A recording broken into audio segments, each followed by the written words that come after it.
Dasa Vrenholt had read the Calder Accord 11 times before she ever set foot on a human colony, and every time, the same 6 words stopped her cold. Humans shall not construct vessels of war. 6 words, written in the trembling aftermath of a conflict that had nearly unmade the galaxy, and 6 words that every Vren child since had been taught to recite the way other species recited prayers. She was 26, an historian by training and an idealist by inclination, standing now on the observation deck of Meridian Station as it drifted above the human colony of New Lagos. Below her, the planet turned slow and blue-green, unremarkable, peaceful. It did not look like the homeworld of a species that had once burned through 3 allied fleets in 11 days. "You're doing the thing again," said her escort, a heavy-set human dockmaster named Priya Reddy, who had been assigned to babysit the visiting academic with poorly concealed amusement. "Staring at the planet like it owes you an explanation." "Doesn't it?" Dasa asked. Priya laughed not unkindly. "Everyone who comes here does this. You read the history, you come expecting monsters, and instead you get," she gestured at the dockyard below, full of slow cargo haulers and patched-up freighters, "this, fishing trawlers and grain ships. Disappointing, isn't it?" It was disappointing, in a way Dasa hadn't expected.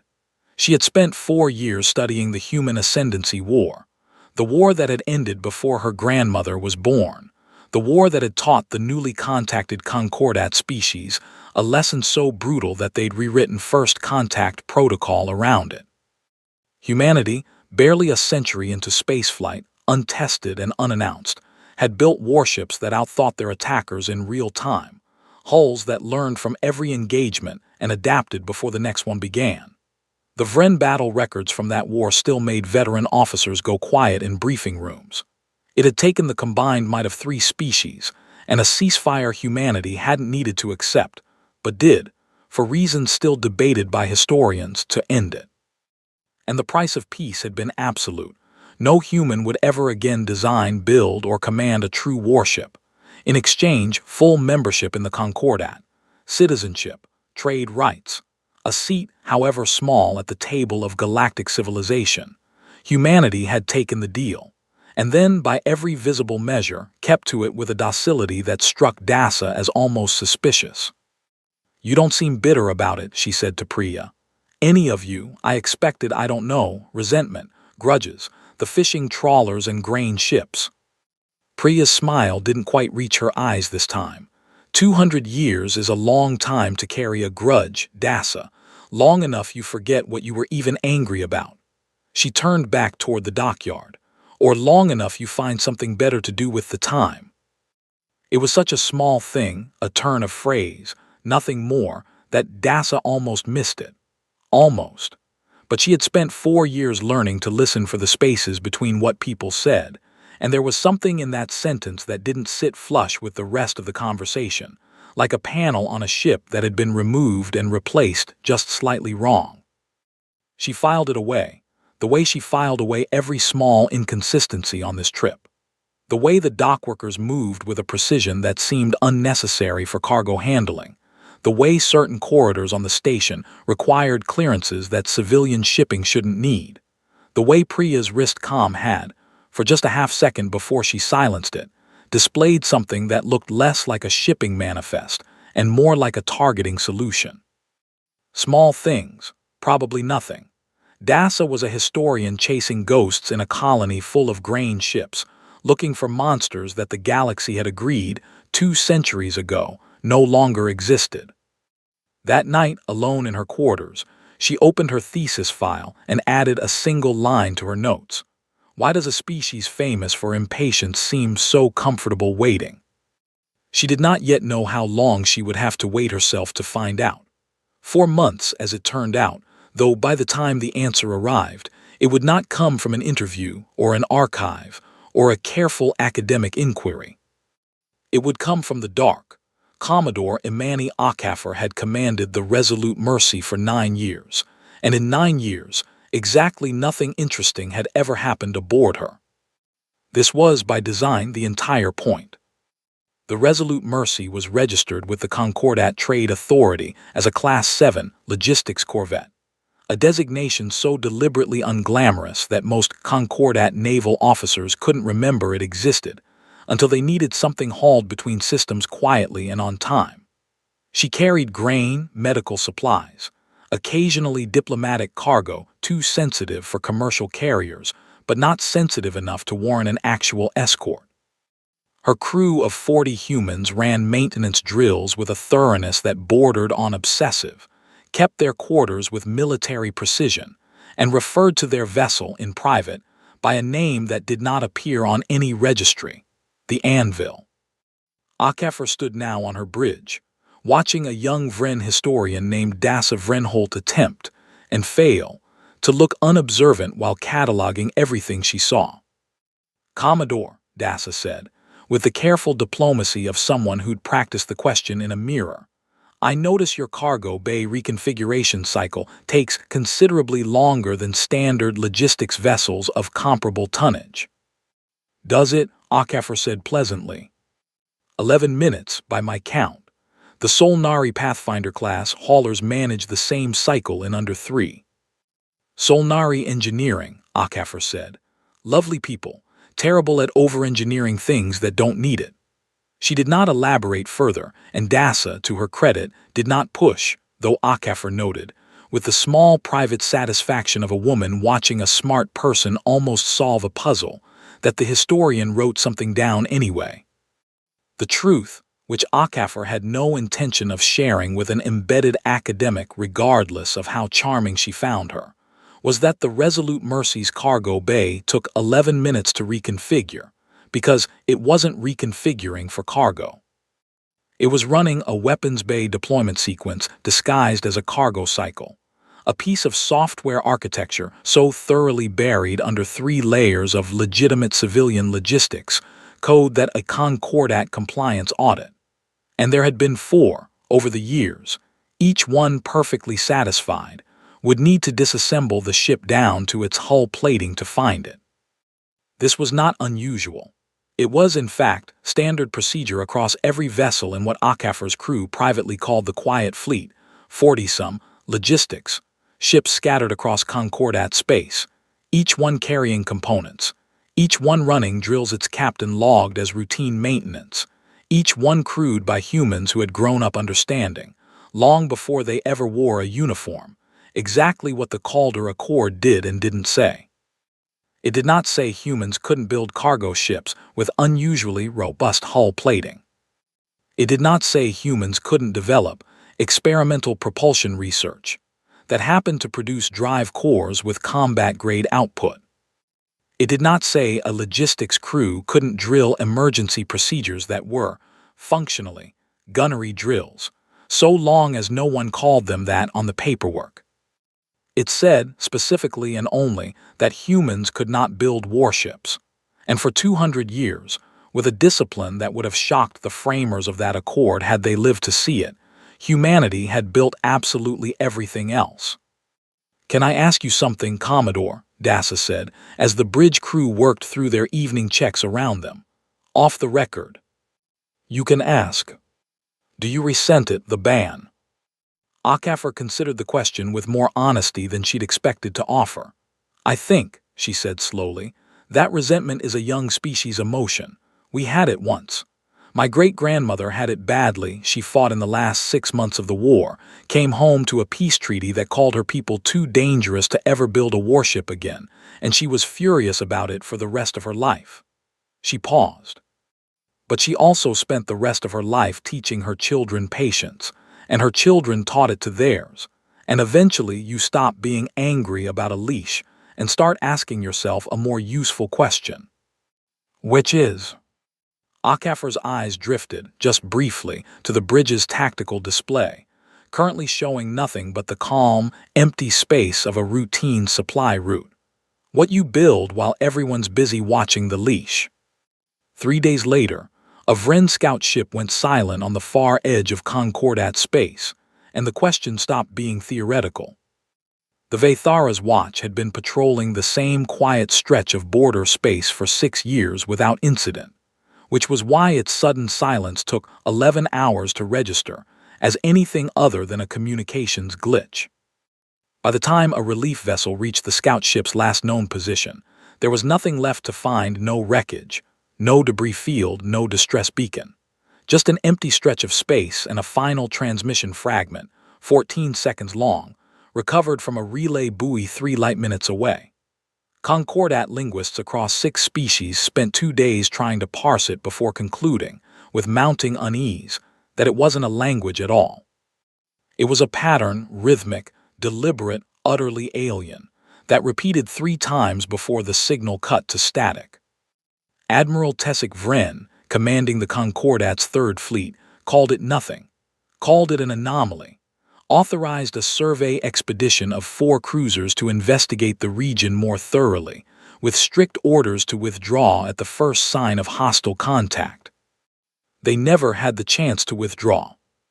The attack, when the Calyx Ascendant's flight recorder was later recovered and reconstructed, lasted 6 minutes from first contact to total fleet loss.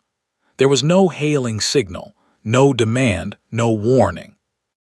Sensor logs showed a cluster of unidentified vessels, geometry unlike anything in the Concordat's threat database, neither Vren nor Ithaki nor Solnari nor, notably, human, emerging from what the analysts could only describe as nowhere, moving with a coordination that suggested either an extraordinarily disciplined crew or no crew at all.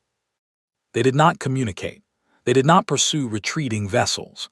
They struck with surgical, overwhelming precision, dismantled 4 Concordat cruisers in the time it took the Calyx Ascendant's captain to issue a single retreat order she never finished giving, and then, having achieved whatever objective they'd come for, they withdrew. No occupation, no territorial claim, no further contact. It was the silence afterward that frightened the Concordat Council more than the violence itself. "An invasion, we understand," said Councillor Myra Thessaly, the Solnari delegate in the emergency session convened 40 hours later. "Conquest has a logic to it. This," she gestured at the tactical reconstruction floating above the council chamber's central table, "has no logic we recognize. They came, they killed, they left. What does an enemy like that want?" No one had an answer. The Vren delegation pushed for immediate fleet mobilization and retaliatory strikes against the unknown vessel's last known heading, a position quietly undermined by the fact that no Concordat fleet currently in service had any combat doctrine designed for an enemy that fought like this. The Ithaki pushed for fortification, for sealing the border systems and buying time to study the threat. The Solnari, as always, pushed for contact, for diplomacy, for understanding before escalation, a position that grew harder to defend with each hour that passed without any attempt at communication from the other side. The human delegate, a quiet career diplomat named Marcus Webb who had spent 11 years attending council sessions and saying remarkably little, listened to the entire 4-hour debate without contributing a single proposal. When Councillor Thessaly finally turned to him and asked, with some exasperation, whether humanity had any insight to offer, he said only, "We're reviewing our logistics capacity. If the Council needs additional supply or transport support during this crisis, we're prepared to commit assets immediately." It was, on the surface, an unremarkable offer, exactly the kind of practical, secondary support humanity had quietly provided for 2 centuries. The Council thanked him and moved on to more pressing matters. 4,000 light-years away, aboard the Resolute Mercy, Commodore Imani Akafer received a priority transmission with no header, no sender designation, and a single line of text: "Recall confirmed. Coordinates to follow. Bring the historian if she's already this close. Better she sees it now than reconstructs it badly later." Akafer read it twice, then walked to the bridge and gave an order her crew had been waiting 9 years to hear. "Set course," she said. "It's time to go home." Coordinates led nowhere, which was exactly what Dasa had expected and somehow still found unsettling. She had pulled every academic favor she possessed to secure passage aboard the Resolute Mercy for this leg of its journey, officially logged as continued embedded observation of logistics operations during the border crisis. A phrase bland enough that no one in the university's oversight committee had thought to ask follow-up questions. 3 days into the journey, the ship's navigation display showed open space with no station marker, no beacon, no listed destination.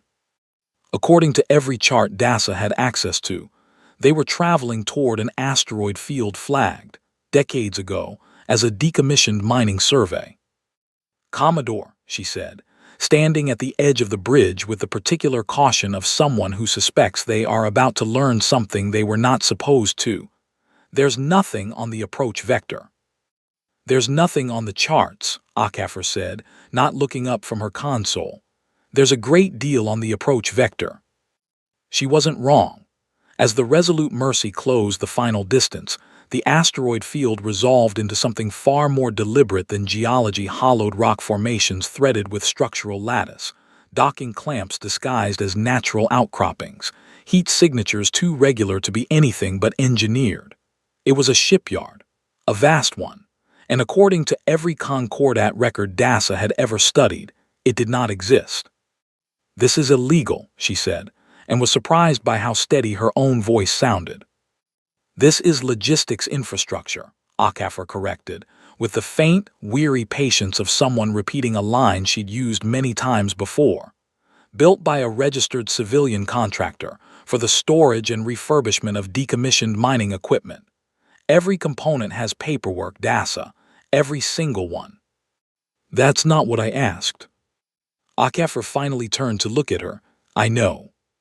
The docking sequence took longer than any DASA had experienced, and when the airlock finally cycled open, she was met not by armed guards or military formality, but by an elderly human man in a worn engineer's jumpsuit, who greeted Akaffer with the easy familiarity of decades of acquaintance and looked at DASA with an expression that was, disconcertingly, sympathetic. "Hideo Tanaka," he said, offering a hand, "I imagine you've got questions." "I have several hundred." "We've got time for maybe 12, Tanaka said, not unkindly, "but I'll give you the honest version of as many as I can." He led her deeper into the structure, through corridors lined with components DASA's academic training couldn't fully categorize, hull sections too thick for any civilian vessel, drive assemblies humming with output her tricorder flagged as anomalous, racks of modular systems that looked, to her increasingly alarmed eye, exactly like weapons mounts wearing the bureaucratic disguise of experimental sensor arrays. "This is a warship," she said. "You're building a warship."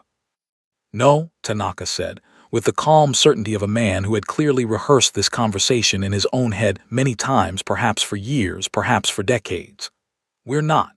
Not one piece of what you're looking at was designed, manufactured, or assembled as a warship. Every component has a civilian application on paper, a civilian budget line, a civilian engineer's signature. The Calder Accord says we can't build warships.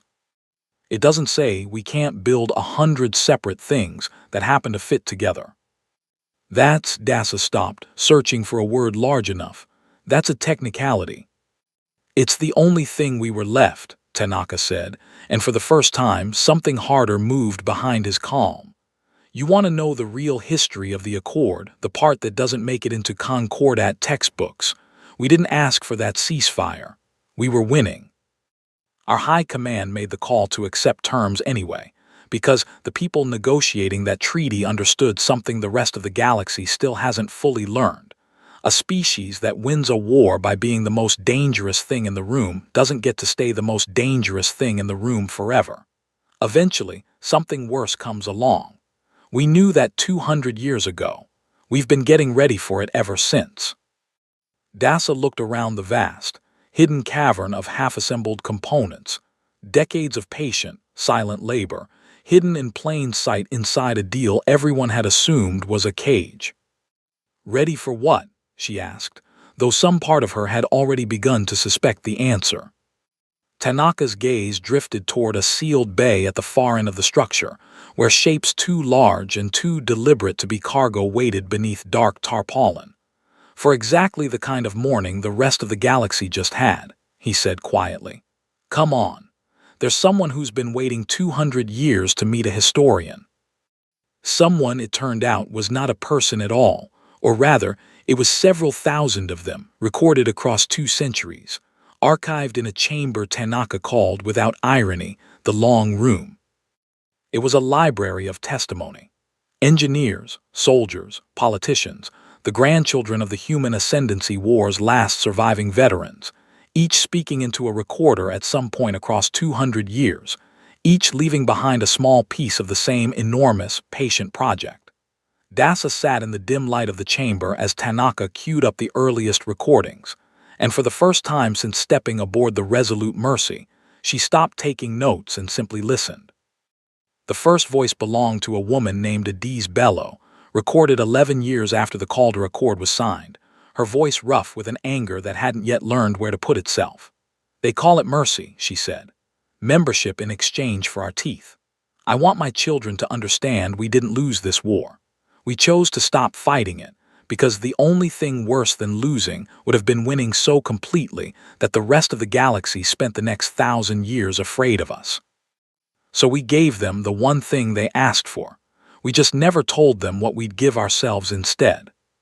What humanity gave itself, Dasa learned over the following hour, was time, and a discipline so thorough it had reshaped the species' entire relationship with its own ambition. The Accord forbade building warships. It said nothing about building hull plating rated for theoretical reentry stresses no civilian vessel would ever face. It said nothing about drive research funded through 11 separate scientific grants that never once used the word military in their charters. It said nothing about logistics crews drilling emergency boarding action procedures under the official justification of piracy contingency training. A justification so mundane that no Concordat compliance officer in 2 centuries had ever questioned why a grain hauler trained for it with such terrifying competence. "It wasn't deception," Tanaka said, watching Dasa's face carefully as the recordings played on. "Every piece of paperwork was true. Every grant did what it claimed to do. We just never let any one person, any one project, any one ship hold enough of the picture to look like what it actually was. Compartmentalization wasn't a strategy. It was a way of life. Most of the engineers who built the hull sections you walked past an hour ago have never seen the drive cores. Most of the crews who drilled boarding procedures for 30 years never knew there was an actual ship those procedures were meant for. And you," Dasa said slowly, "you've seen all of it." "I've seen most of it," Tanaka corrected. "Nobody sees all of it. That was the design's only flaw and its greatest strength. Even we don't fully know what 200 years of patience built until the day it has to come together, which is, near as we can tell, about to be today." He gestured to the final recording in the queue, far more recent than the others, the recorder's date stamp barely 6 years old, the voice belonging to a younger version of Commodore Akaffer herself. "If you're hearing this," she said, "it means the call's been made. It means somewhere out there, something's shown up that the rest of the galaxy can't handle, and Command's decided it's time to stop waiting. I won't pretend I know what we're about to face. None of us do. That's the whole point of 2 centuries spent preparing for an unknown enemy instead of a specific one. But I know this. Every grain ship, every decommissioned component, every drill we ran when nobody was watching, none of it was wasted. We didn't keep this promise because the Accord forced us to. We kept it because somewhere, our great-grandparents looked at a war they'd already won and decided the bravest thing they could do with that victory was put it down and wait for a better reason to pick it back up."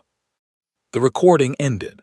Dasa sat in the silence afterward for a long moment, the historian in her quietly, finally, reassembling 200 years of half-noticed inconsistencies into a single coherent shape. "You're not hiding a weapon," she said at last. "You're hiding a decision. You decided 200 years ago exactly what kind of species you wanted to be when this day finally came, and you've been building the proof of that decision ever since." Tanaka allowed himself, for the first time since she'd met him, something that looked almost like pride. "Now you understand," he said, "which means now you understand why I need you to come with me to the assembly bay. Because what happens next is going to need a historian who already knows the truth, not one still trying to figure out whether to believe it. The Concordat Council's emergency session, 8 days after the loss of the Calyx Ascendant, had the particular desperation of an alliance running out of options it understood. A second incursion had struck 11 hours earlier, this time at the edge of Ithaki territory, a defended border outpost reduced to debris in under 4 minutes despite a full fleet deployment specifically positioned to counter exactly this scenario. The unknown enemy's tactics defied every doctrine in the Concordat's collective 2 centuries of peacetime preparation. No fleet formation translated into meaningful resistance. No weapons configuration achieved more than glancing damage. And worse, analysis of the attack pattern suggested the enemy was learning, adjusting its approach session to session, the way a species might that had encountered exactly this kind of warfare once before, a very long time ago, and never forgotten the lesson. "They're not invading us," said Admiral Tessic Vren, his voice raw with 4 sleepless days.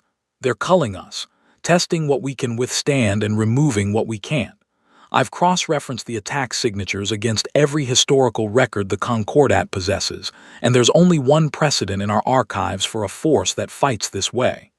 He did not finish the sentence. He didn't need to. Every Vren, Ithaki, and Solnari delegate in the chamber had read the Human Ascendancy War records at some point in their education, and the parallel sat in the room like a held breath. It was Counselor Thessaly, exhausted past diplomacy, who finally turned to Marcus Webb and asked the question the entire council had been circling for an hour without daring to voice.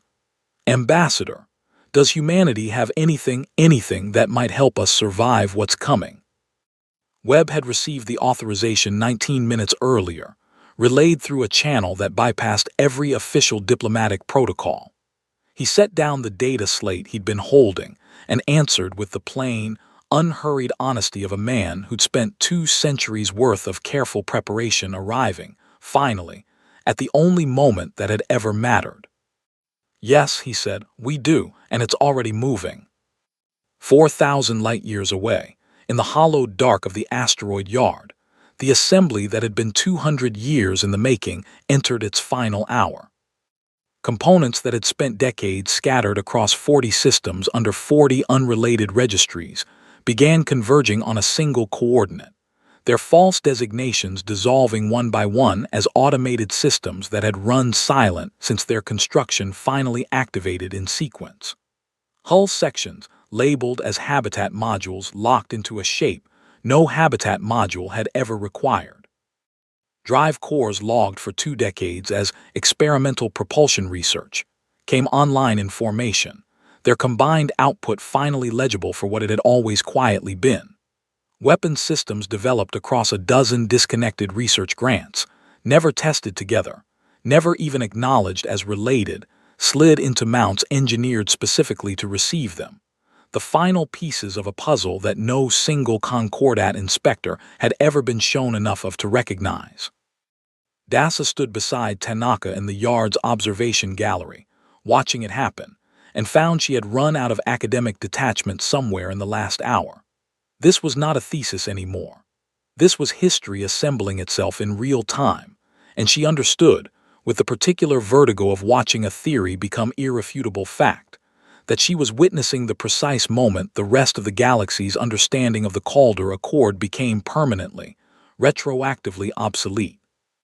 "It has a name," Tanaka said quietly, as the final hull plate slid into place and the assembled vessel's running lights flared for the first time in 2 centuries. "Has had one since before either of us was born. We never registered it anywhere for obvious reasons." "What is it?" "The promise kept," Tanaka said. "Commodore Akhafer's great-grandmother named her, the year the accord was signed. Said if humanity was going to spend 200 years proving it could keep a promise no one thought it capable of keeping, the ship that finally answered that promise should carry the name of what it actually was."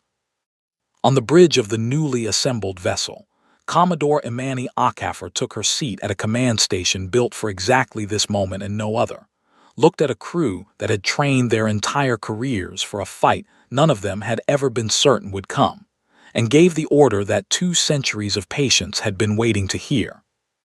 "Take us out," she said. "It's time the galaxy found out what we've actually been building." The Promise kept dropped out of transit at the edge of Ithaki defensive space 11 minutes before the enemy's third incursion began, and the Concordat fleet assembled to meet that incursion did not, at first, know what to make of her. She did not match any registered vessel class. She carried no Concordat fleet designation, no recognizable weapons configuration, no formation doctrine any Allied captain had trained against.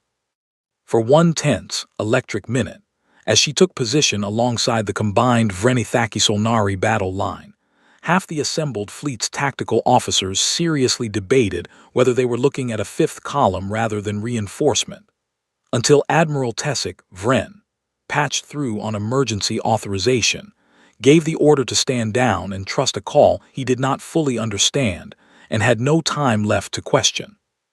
The enemy arrived 4 minutes later, and the battle that followed would be studied by Concordat war colleges for the next century.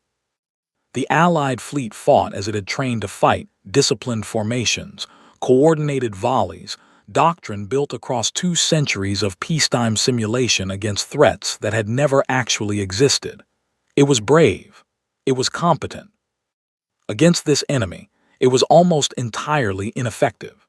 The unknown vessels moved through the Concordat formation with the same surgical learning precision that had dismantled 2 fleets already, adjusting their approach in real time against tactics they had now seen enough times to anticipate. The Promise kept fought like nothing the battle's surviving witnesses had ever seen, because she had never been built to fight like anything that already existed. 200 years of theorizing without a live opponent had produced something stranger and more dangerous than disciplined doctrine. A fighting style assembled from the patient, paranoid imagination of engineers who'd spent decades designing not for a known enemy, but for the idea of an enemy capable of defeating everything else.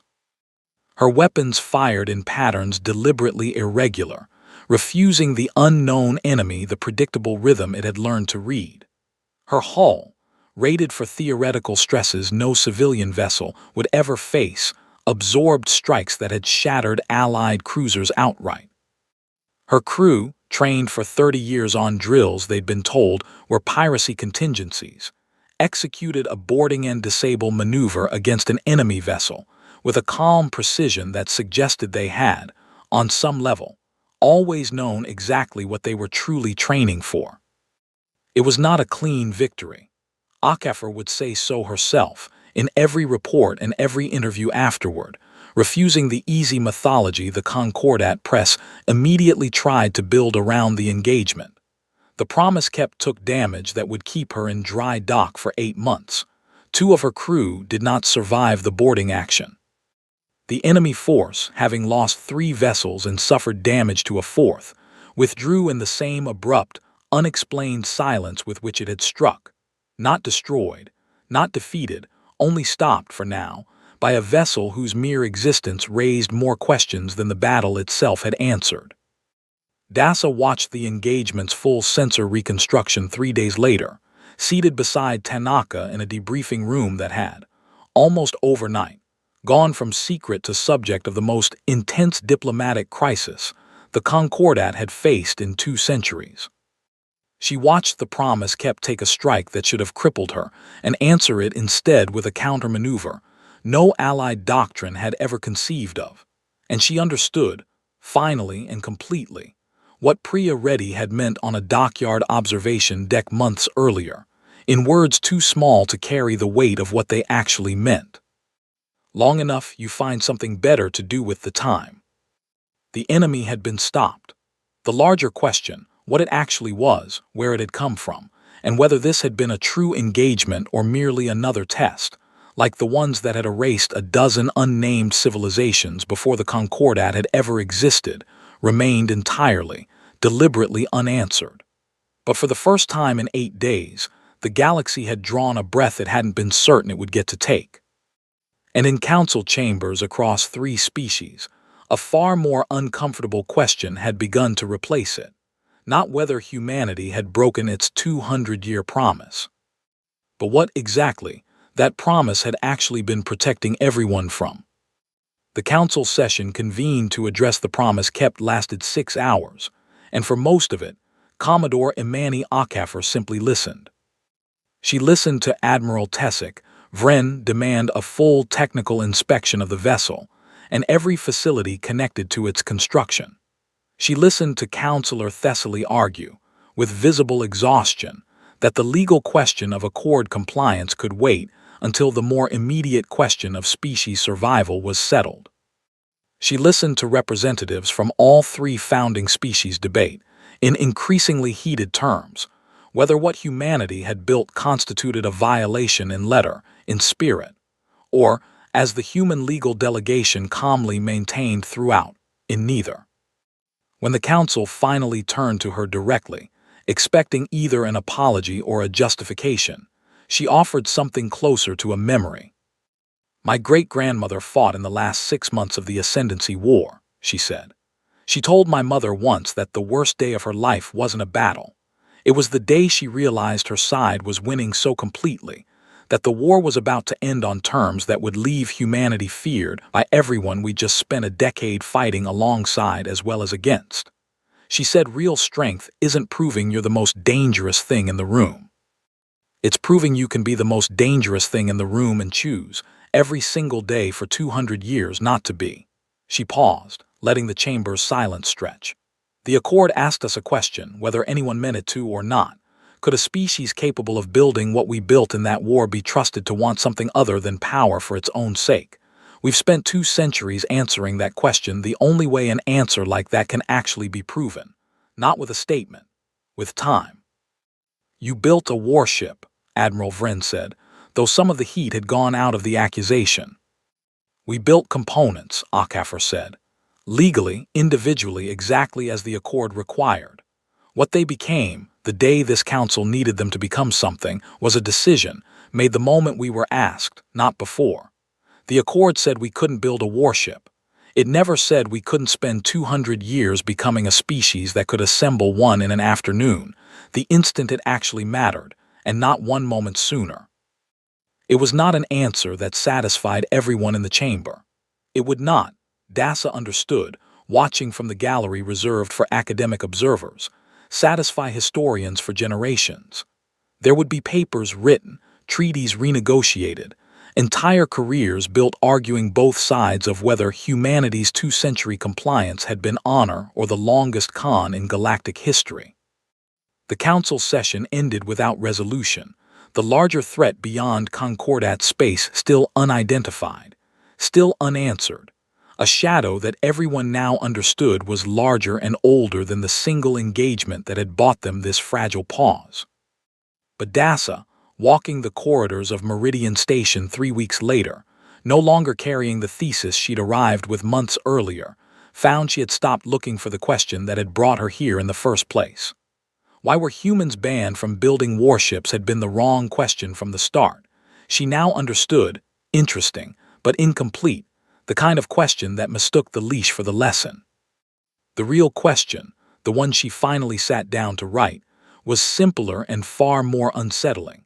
Not why the Concordat had once been afraid enough of humanity to forge that leash, but why, 200 years later, when humanity had finally shown them exactly what waited at the end of it, the galaxy found itself less afraid than it had ever been, and grateful, in a way none of the founding species had words for yet, that humanity had spent 2 centuries quietly choosing, again and again, not to slip it. She closed her notes, and for the first time in 4 years of study, did not know how the story actually ended. Somewhere beyond the border, the thing that had sent 3 vessels to test the Concordat's strength was still out there, patient and unhurried, gathering whatever it had learned. And somewhere in a hidden yard humanity had spent 2 centuries building in silence. A second hull had already begun, quietly, to take shape.